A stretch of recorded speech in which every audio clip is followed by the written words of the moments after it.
حبايبي طلاب الصف الرابع الابتدائي، يلا بينا مع بعض نبدأ الدرس الأول في الوحدة التانية بعنوان الحرف التراثية في بلدنا. ما تنسوش الاشتراك في القناة وتفعيل زر الجرس، وما تنسوش حبايبي اللايك والشير. الدرس كله بيتكلم على طبعا مفهوم الحرف التراثية وأنواع الحرف التراثية والأهمية بتاعتها، وآخر حاجة اهتمام الدولة بالحرف التراثية. تعالوا مع بعض نبدأ واحدة واحدة. يعني إيه حرف تراثية؟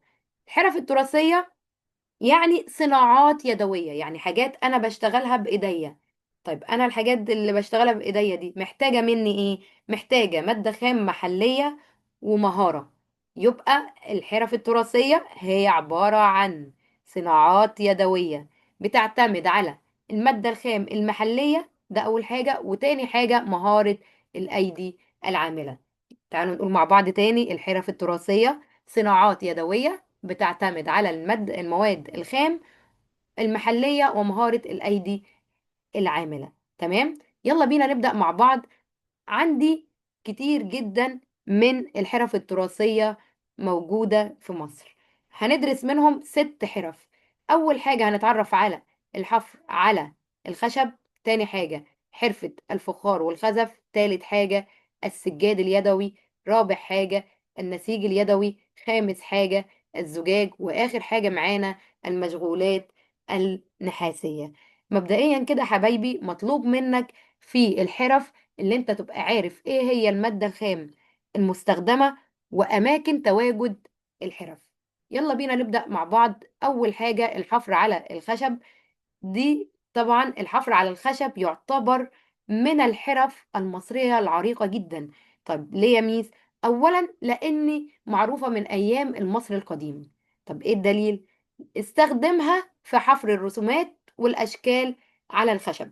تمام. طيب بعد اللي هو المصري القديم هنلاقي برضو حرفة الحفر على الخشب في العصر القبطي. الدليل اللي تزينت بها الكنائس والأديرة بالمنحوتات الخشبية.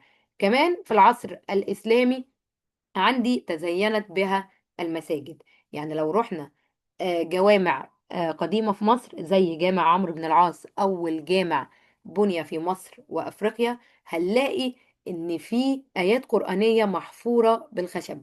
تمام. طيب، طب لو أنا عايز أتفرج على الحرفة دي أروح فين؟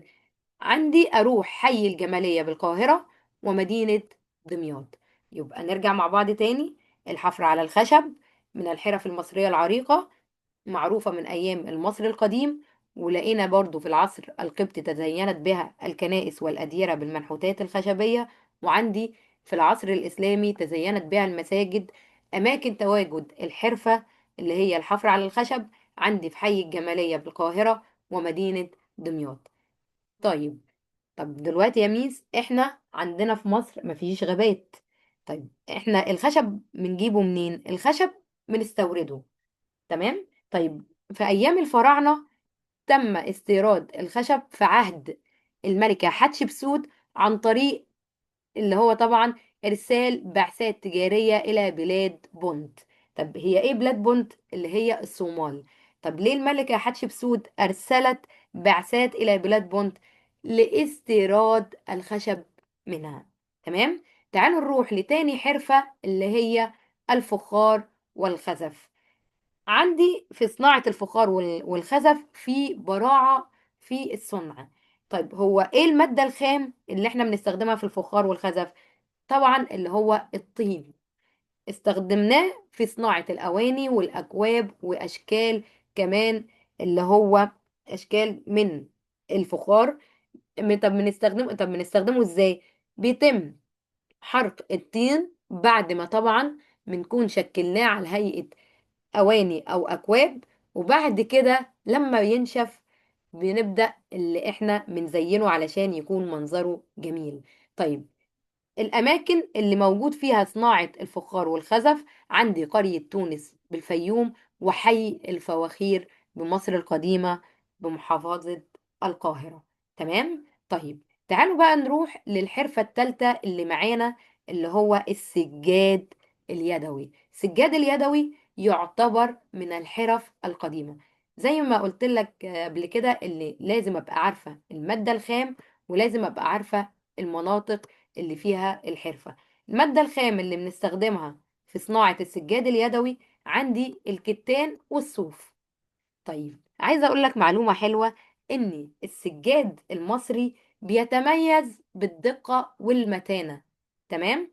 طيب تعالوا بقى، وكمان بيتم رسم عليه اللي هو ملامح التراث المصري بتاعنا. تمام. طيب فين الأماكن اللي بيتم صناعة السجاد اليدوي فيها؟ عندي منطقتين: قرية الحرانية في الجيزة، وعندي قرية أبو شعرة في المنوفية. يبقى نرجع تاني: السجاد اليدوي من الحرف القديمة في مصر، المادة الخام المستخدمة الكتان والصوف، ويتميز السجاد اليدوي بالدقة والمتانة، وبيتم رسم عليه ملامح التراث المصري.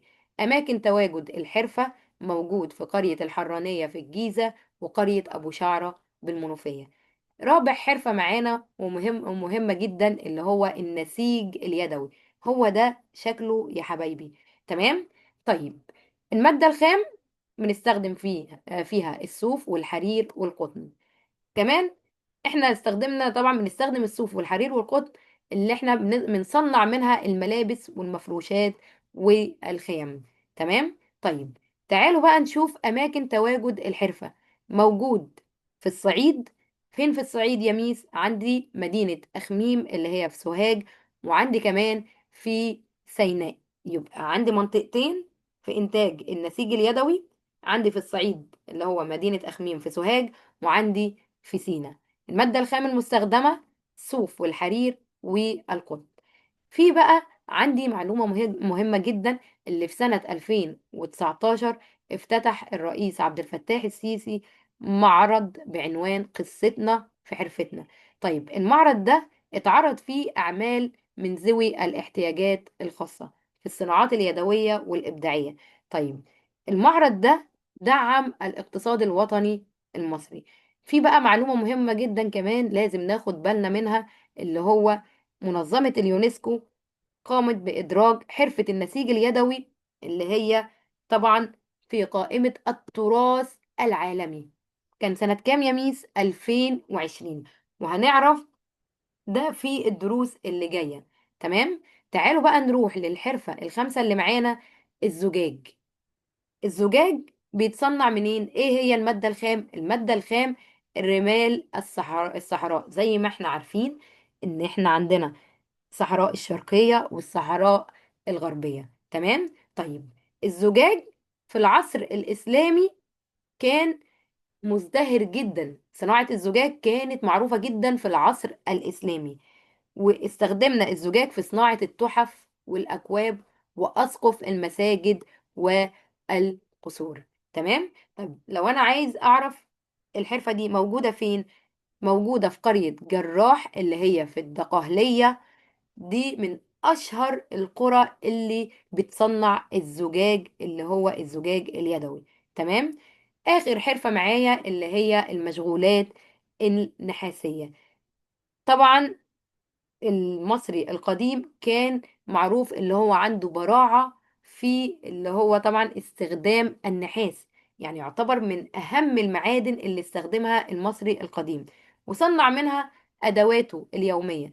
يعني كان بيصنع منها الأواني بتاعته والأسلحة والحلي. تمام. في العصر الإسلامي تم تطعيم، يعني إيه يا ميس؟ يعني تم استخدام النحاس مع الفضة. تمام.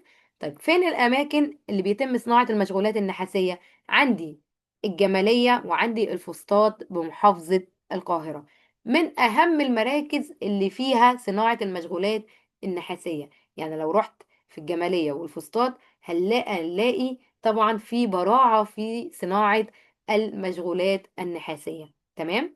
طيب نروح بقى لنقطة تانية. يبقى احنا عرفنا يعني ايه حرف تراثية، وعرفنا أمثلة ليها، وعرفنا أماكن تواجد الحرف، وعرفنا كمان اللي هو المواد الخام المستخدمة في كل حرفة. نيجي بقى لنقطة مهمة: أهمية الحرف التراثية. الحرف التراثية يا حبايبي مهمة جدا، لأن طبعا هنعرف إن الحرف التراثية دي أولا ليها أهمية اقتصادية وليها أهمية حضارية. الأهمية الاقتصادية عندي في 3 نقط مهمين جدا. أولا، بتساهم في التنمية الاقتصادية وزيادة الدخل القومي. يعني إيه الكلام ده يا ميس؟ يعني الحرف دي، يعني الناس اللي بتشتغل فيها، ده بيعتبر ده بيعتبر شغلهم، يعني ده بيعتبر الدخل بتاعهم. تمام؟ يبقى تساهم في التنمية الاقتصادية وزيادة الدخل القومي. ايه تاني يا ميس؟ توفر فرص عمل للشباب. ايه تاني؟ توفر في تنمية المناطق البعيدة. يعني احنا عرفنا من اماكن تواجد الحرف دي، عرفنا القرى اللي بتصنع اللي هو الحرف دي. تمام؟ يبقى انا عندي اهمية اقتصادية. اتنين، تساهم في التنمية الاقتصادية وزيادة الدخل القومي. تساهم في تنمية المناطق البعيدة. تالت حاجة، توفر فرص عمل للشباب. طب بالنسبة للأهمية الحضارية، تحافظ على ثقافة وتراث مصر. يعني الحرف دي ثقافة. تمام؟ عن طريق الحرف دي احنا بنحافظ على التراث والثقافة بتاعتنا. طيب ايه تاني؟ بتظهر حضارة مصر العريقة. يعني الحرف دي متأصلة عندنا يعني من أيام الفراعنة. تمام؟ يبقى أهمية الحرف عندي أهمية اقتصادية، وعندي أهمية حضارية. اقتصادية، تساهم في التنمية الاقتصادية وزيادة الدخل القومي. تساهم في تنمية المناطق البعيدة. توفر فرص عمل للشباب. أهمية حضارية، تحافظ على ثقافة وتراث مصر. تظهر حضارة مصر العريقة. تمام؟ تعالوا بقى نروح لنقطة تانية مهمة جدا، اللي هو اهتمام الدولة بالحرف التراثية. الدولة مهتمية جدا بالحرف التراثية. طيب عن طريق ايه؟ انشاء مراكز ومعارض ومهرجانات. طيب هي ليه الدولة بتنشئ مراكز ومعارض ومهرجانات؟ للحفاظ على الحرف التراثية. لو جالي سؤال في النقطة دي، بما تفسر قامت الدولة بإنشاء مراكز ومعارض ومهرجانات بالنسبة للحرف التراثية للحفاظ عليها. يبقى الدولة بتنشئ معارض ومهرجانات ومراكز للحفاظ على الحرف التراثية. طب ايه الدليل يا ميس؟ انا عندي لو قال لي دلل، اللي هو قامت الدولة، شايفين صيغة السؤال يعني اتغيرت ازاي؟ لو قال لي دلل يعني اديني دليل على انشاء الدولة مراكز ومعارض. اروح انا قايله له عندي مركز الحرف التقليدية بالفسطاط. تمام؟ وعندي معرض تراثنا. مراكز الحرف التقليدية بالفسطاط، مين اللي انشأتها؟ وزارة الثقافة. تمام؟ طب دي موجودة فين؟ في مدينة الفسطاط بالقاهرة. طب اديني امثله ليها. عندي مركز الحرف ومركز الخزف. طيب ايه الهدف من المراكز دي؟ الهدف منها احياء الحرف التراثيه. ده اول حاجه. تاني حاجه، مساعده الحرفيين والفنانين على ممارسه حرفهم وابداعهم. يبقى نرجع تاني، اهتمام الدولة بالحرف التراثية عن طريق إنشاء مراكز ومعارض ومهرجانات. طب ليه يا ميس؟ للحفاظ على الحرف التراثية. طب ادينا دليل. عندي مراكز الحرف التقليدية بالفسطاط اللي أنشأتها وزارة الثقافة في مدينة الفسطاط طبعا بالقاهرة. زي ايه؟ مركز الحرف والخزف. طب هي ايه الهدف من المراكز دي؟ إحياء الحرف التراثية ومساعدة الحرفيين والفنانين على ممارسة حرفهم وإبداعهم. طيب عندي إيه تاني؟ عندي معارض زي معرض تراثنا. طب المعرض ده يعتبر من أهم الفعاليات السنوية، أو من أهم المعارض السنوية اللي بتقام في مصر كل سنة. الهدف من معرض تراثنا طبعا اللي هو بيتيح للحرفيين والمبدعين بالحرف التراثية اللي هم يعرضوا منتجاتهم أمام الجمهور. يعني عايزة أقول لك إن المعرض ده يعتبر معرض مهم جدا كل سنة بيقام عندنا في مصر. ليه؟ لأن ده بيبقى فرصة كبيرة للحرفيين والمبدعين طبعا علشان يعرضوا منتجاتهم أمام الجمهور، سواء الجمهور ده مصري أو عربي، يعني جمهور جاي من بره مصر، أو حتى جمهور أجنبي. تمام. طيب، في عندي حقيقة تاريخية مهمة جدا، إن مدينة الفسطاط اتبنت على يد القائد العربي عمرو بن العاص. كان سنة كام يا ميس؟ 641 ميلاديا، 21 هجريا، في أيام الفتح الإسلامي لمصر، على يد القائد عمرو بن العاص. أسس مدينة الفسطاط، وهنعرف فيما بعد اللي هو طبعا المدينة دي اتخذها عاصمة للبلاد. تمام يا حبايبي. طيب، وفي عندي برضو معلومة مهمة جدا، ان الدولة بتدعم الحرف التراثية من خلال مبادرات مهمة جدا.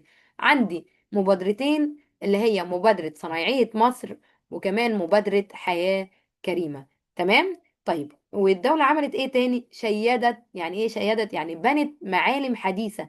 المعالم الحديثة دي بتجمع بين التراث والحداثة، يعني ما بين التراث بتاعنا وكمان الحاجات الجديدة اللي اتبنت عندنا في مصر، زي مسجد الفتاح العليم بالعاصمة الإدارية. وبكده نكون خلصنا الدرس بتاعنا. نلمه لمة سريعة. الدرس فيه 4 محاور مهمين جدا، اللي هو عرفنا مفهوم الحرف التراثية، تاني حاجة أخدنا أنواع الحرف، تالت حاجة أهمية الحرف، وآخر حاجة عرفناها اهتمام الدولة. وما تنسوش حبايبي اللايك والشير والاشتراك في القناة.